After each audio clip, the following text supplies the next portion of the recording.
Elf and the Snowman. This series is really interesting because half the minifigures are like holiday themed and the other half are not. So these first 3 figures are all sort of like Christmas / just winter themed. So first we have the Nutcracker, and I think this guy's pretty good. I don't know if we've ever gotten like any sort of LEGO Nutcracker before, but they did this guy pretty well. I love the golden arm printing on him. That's a really nice touch. Pretty simple design around the back, but it's good enough. And then the torso and dual molded legs and detail and everything. I mean, it's simple. It's not super detailed, but it's meant to look sort of basic and cartoony to fit with like the vibes of what an actual Nutcracker is. And I think the all new hair hat combo piece is a really cool part. It's super detailed, dual molded, and I think the shaping is done perfectly. I think they represented this really well. Taking that piece off though, there you can see the full face print, and there you can see the alternate face with like this wide grin with his teeth showing. In terms of accessories, he comes with a sword as well as a walnut, and the walnut's a really funny accessory that I was not expecting, but I'm super glad it's included because it's a lot of fun. So I'd say that one's a pretty solid figure. Personally, to me, it's not the most exciting, but I think that's just a matter of my personal taste. I can acknowledge it's pretty well done. Next, we have the Holiday Elf, which is cute. She's got a pretty standard elf design, though I do like the pigtails coming out the back. That's a cool new touch. Her torso, once again, very simple, and I like the dual mold legs at the bottom, especially with the shoe printing and everything. But personally, the most interesting part about this figure to me is the accessory, which is this little snow globe right here. You can see there's a tiny little house built in the center, and then this dome around it has printed snow on top. That's a really fun way to represent this, and I don't think this is something we've ever gotten in LEGO before. So yeah, easily the best part of the figure. I absolutely love that. Taking the hat and hair piece off, there you can see the face print, which I do believe is new. However, it's very generic, very simple. It's just like a young girl face. And then turning her around, you can see there's her alternate face, where she just has a little smile. Yeah, I think this figure is pretty good. My only thing about it is it just doesn't feel like anything all too new. Like, the pigtails being added on is a nice touch, but other than that, it just feels like any other elf figure we've gotten. So if you haven't gotten, like, any of the Winter Village sets, I guess this is, like, a cool way to get an elf. But even for me, like, I don't really have any of those. And I don't know, I just feel like this doesn't really necessarily fit the best in the CMF. I like the figure for what it is, but just doesn't seem exciting to spend $5 on. But that might just be me. I'm curious to hear what you guys think in the comments. And then finally, probably my favorite of this batch is the Snowman right here.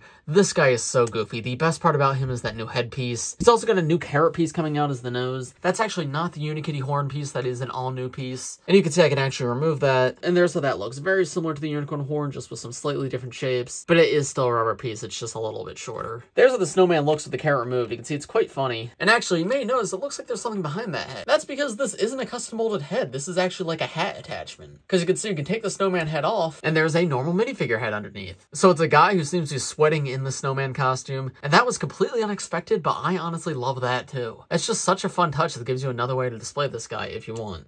And you can move the hat from the Snowman head onto here. And then also there's how the Snowman head looks with the hat removed. There's a full look at the torso print with the scarf removed, and turning this guy around, no back torso print at all. Now, he's meant to be a snowman, so I'm not going to criticize it too much for being simple. However, I still think it's important to keep in mind these minifigures are $5. LEGO increased the price of CMF a few years ago, and I felt like, especially with the last few series, they did a really good job of like making these figures feel worth the new higher price. But man, really, the only interesting part about this guy is the new Snowman head, which is really good. I do love that. But with how simple the torso is, and no leg printing, no sidearm printing, no back printing, no nothing, and just like a generic broom as an accessory, I don't know, this just doesn't feel like a $5 figure to me, so I just can't help but feel a little bit disappointed by it. I still love it as a minifigure, honestly. It might be one of my favorite minifigures of this year. It's just so unique, so cute, but it's definitely not worth the price they're charging for it. But now moving to the next 3 figures in the series, here are the other 3 holiday figures. We have the Sugar Fairy, the Reindeer Costume, and the Turkey Costume. Obviously these 2 are still Christmas themed, while this one is Thanksgiving themed. The Sugar Fairy was one I was not excited for at all. From like the official pictures, I'm like, that just looks so uninteresting to me. But having it in hand, like, yeah, it's still not necessarily my tastes, but there is still a lot to like about this figure. The all-new candy cane piece is really cool. I love this a lot. It's an all-new mold, like, with the candy cane shape, and then it's got the red printing around it. That's a lot of fun. And I'm sure it'll come in, like, LEGO City sets and whatnot in the future, but it's cool to get it for the first time ever here. Something else kind of cool is the wings around her back are actually printed. We've gotten these wings before unprinted, but that's cool that they made them unique by putting these little sparkles on there, and I actually think those look pretty nice. Another small detail is her skirt is also printed. You can see there's lots of those silver sparkles on top of the pink, but then the underside of the skirt is white. That's another cool touch that I wasn't expecting, but helps make this figure feel a little bit more premium. And then she also has little sprinkles on her feet and on her cheeks to represent the whole like sugar vibe that she's going for. So I think this figure's cute. It's a fun concept. And there's a quick look at her with all the accessories removed, including her alternate face around the back where she's got this really wide smile. So yeah, I can't like point out anything directly wrong with this figure. figure, but I think this is just another one that's personally not to my tastes. I guess if I had to criticize it, my main thing would be I wish they went for a more fantasy vibe, because this just seems like a generic like Lego City little girl dressed up, which might be what they're going for and that's okay, but personally that just makes it kind of uninteresting to me. But the candy cane piece is really cool. And there is a lot of detail here, so compared to some of the other figures in the series, I do think this one's worth the price. Just personally not one I would pick up if Lego didn't send it to me.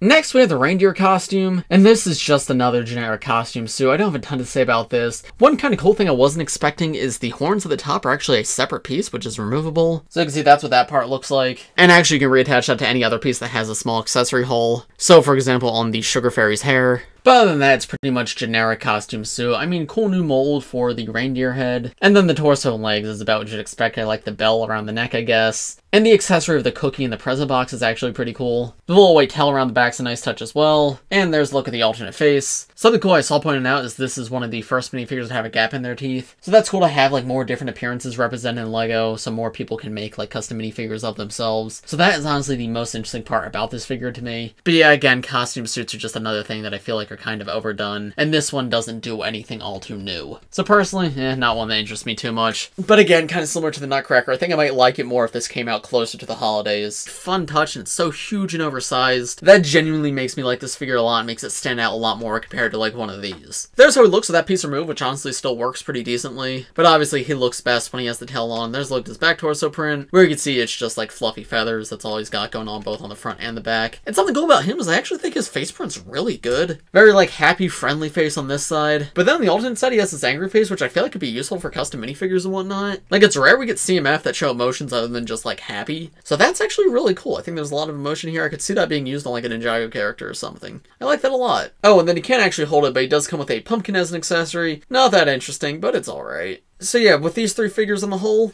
they're okay. The turkey guy's the only one I really love out of the three, but they all have positive qualities. I have to say though, and you'll see as we go on through the series, so far it's not shaking up to be the most interesting minifigure series, at least in my opinion. Now moving to the next three figures, we have the Green Dragon costume, the Cardboard Robot, and the Wolf costume. The Green Dragon costume is probably my favorite minifigure in this series. I love the color green, I think the dragon costumes are very fun. However, I have to say, this minifigure is very lazy. Like, I love it, don't get me wrong, but this is straight up just a recolor of a previous CMF. A couple of years ago, LEGO had a red dragon costume guy, which I'll put on the screen right now, and this is literally the same figure, just with a different face print and a different color. Most of the printing is exactly the same. The only printing I've noticed that's slightly different is the torso, but it looks essentially the same. And to me, I don't know, that's just a little bit lame. Like, again, I do really like the figure. It's probably my favorite figure of the series, but it just kind of adds to the whole fact that I feel like this entire series is a little uninspired. Because yeah, come on, just a recolor of another figure. You couldn't do a little bit more to make this one unique from the other one. It's cool that they go together, but they don't have to have exactly the same printing. So that's a little bit disappointing to me. That aside though, I do really like this figure. The dragon mask is super cool. I like the horns coming out the back. The wings are a super cool part, which is useful for customs. And the dragon tail is a really cool touch too. And then obviously there is printing all over it. You have arm printing, toe printing, and obviously printing on the mask. And then taking the mask off, that's actually a pretty good face print, which I feel like could be useful for customs and whatnot. And then the alternate face, you have this angry face, which again, I think is really useful. There's a lot of great face prints in this series, and I think that's the biggest, like, positive I can give to the series as a whole. Yeah, aside from the fact that it's like a direct copy, this one is really good. Oh, and I didn't take the wings and tail off because there's no back printing at all. Then we have the Cardboard Robot, which this one is honestly really good all around. This is probably the best figure in the series. Not my personal favorite, probably just objectively the best.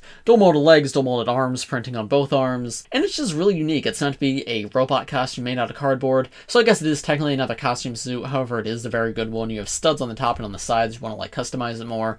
I like the duct tape on this arm, like keeping the different parts together. On the other arm, you have an on and off switch, but it looks like it's drawn on there. The robot face is really cute, and I love how everything looks like it's hand drawn. And then if we remove the mask, you can see that's how the full torso looks. And turning her around, you can see there's the back torso print and alternate face. Accessories, she has like this little cardboard control panel, as well as scissors, I guess, to make the costume. And yeah, this one is really cute. I like this one a lot. Again, another great face. The alternate face, maybe not as useful, but I guess it's meant to be her doing like a robotic impression. So that's fun, and obviously fits the theme of this character. And I think there is still use for it, and it's an expression I don't think we've gotten before in LEGO, so that's pretty cool. But yeah, I like this one a lot. Fun colors, very detailed. Probably the best value figure in this series. Then we have the wolf costume, which again, just another costume figure. There's so many of these in this series. It's kind of interesting because I can't tell if it's going for a wolf vibe or a werewolf vibe. So he's wearing suspenders and he's got the torn pants at the bottom, so it's like, is this a werewolf? But then it's not a werewolf, it's a costume. So that's a little bit strange mixed messaging here. But I guess it makes it look cooler than just having gray fur. I like that the suspenders are there. His accessory is a little bag with some patchwork on it. That's fun. Here, there's a better look at that. The wolf mask, I believe, is new, or it might be a reprint of the fox mask. I can't tell. But it does work pretty well for what it's supposed to be. You have the tail out the back and pretty nice back torso printing on him. But the most interesting part of this figure, at least to me, is the face print. Because if I take the mask off, does that look familiar to anybody? Because to me, I saw that and I looked at it and I'm like,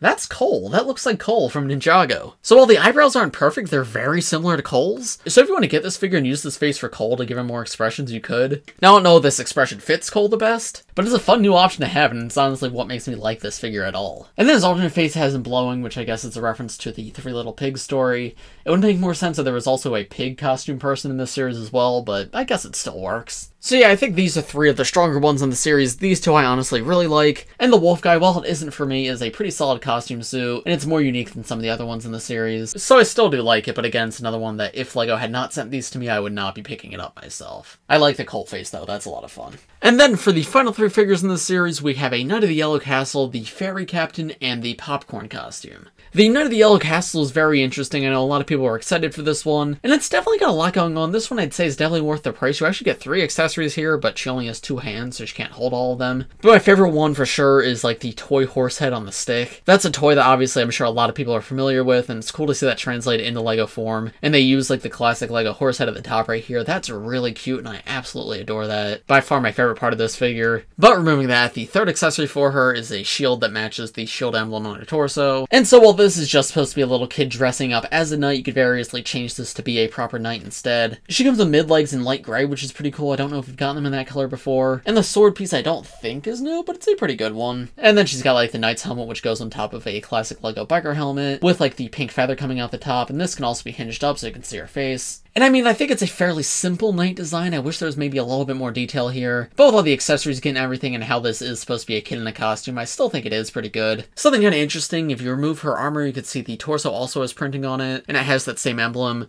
So I saw some people on Instagram mention that you could actually use this to create 2 knights, one with this torso and one with the armor. Now, I've never personally been a castle guy, so to me, I'm like, okay, that's cool, whatever. But my friend Matthew, former co-host of the Woo Crew podcast, he is a big castle guy, and I sent a picture of this to him, and he's like, that's terrible, that looks awful. So, castle people, let me know in the comments if you think this is good or not. Personally, it doesn't bother me. I think it looks fine, but he was not a fan at all. And then turning around, you can see alternate face, which is honestly pretty good. I really love that expression. And back torso print, which is just pink printed on top of gray. So I'd say this one for sure is one of the strongest figures in the series. There's no one part that's exceptional, but there's just a lot here, which I appreciate. Then we have the ship captain, which is another type of like costume suit, slightly different than the other ones in the series, but still a costume. The mini ship though is fun for what it is. It goes around his body, and my favorite detail about it is like the little battleship pegs on top of it. That's more interesting than just doing a normal ship. And those can actually be removed if you want.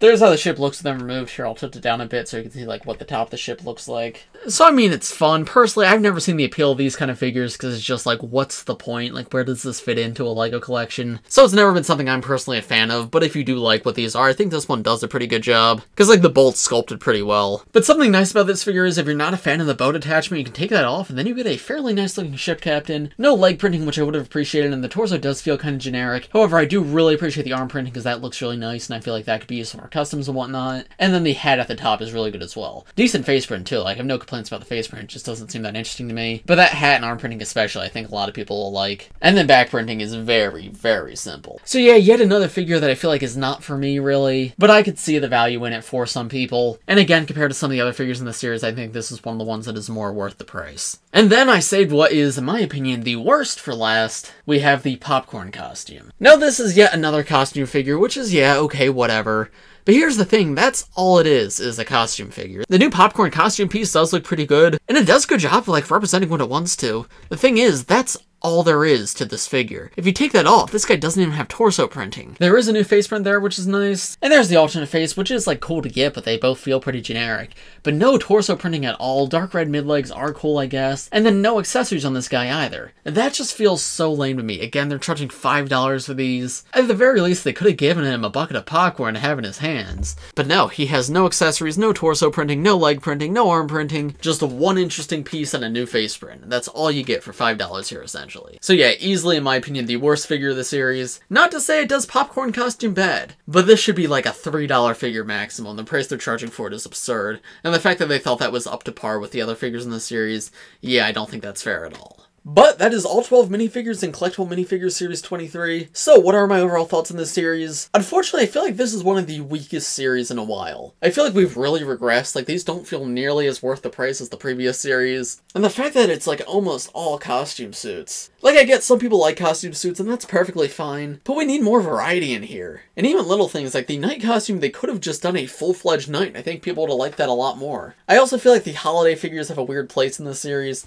Like, they are cute, but I feel like they're coming out way too early in the year. Like, this series will probably be off shelves by the time December rolls around. So at that point, what's the point of having them in the series at all? So yeah, I don't know. This is the least passionate I've felt about a minifigure series in a while. I appreciate LEGO sending them to me, but I have to admit I'm not too impressed. In terms of my personal favorites, it has to be the Green Dragon and the Cardboard Robot. But again, the Green Dragon is literally just a recolor. And while I don't personally mind that for my own collection, it just doesn't make the series as exciting as something entirely new. The Cardboard Robot, though, I feel like is the only figure in this series that is wholly good. Like, there's not a single thing I would change about it. The one positive I will give this series is there's some really good face prints in here. Like, pretty much every face print is useful for customs and whatnot, and it figures that I wouldn't expect to have useful face prints do. So that is a pretty strong positive. But yeah, even compared to recent, like, non-licensed CMF, this one's kind of a stinker. Or at least in my opinion. But of course, those are just my thoughts. Let me know what you guys think of this series in the comments below. If you enjoyed this video, please press like, subscribe to the channel if you're new. I do LEGO videos just like this one almost every day, so if you subscribe, you'll be the first to see them. Thanks for watching, everybody, and I will see you all in the next one.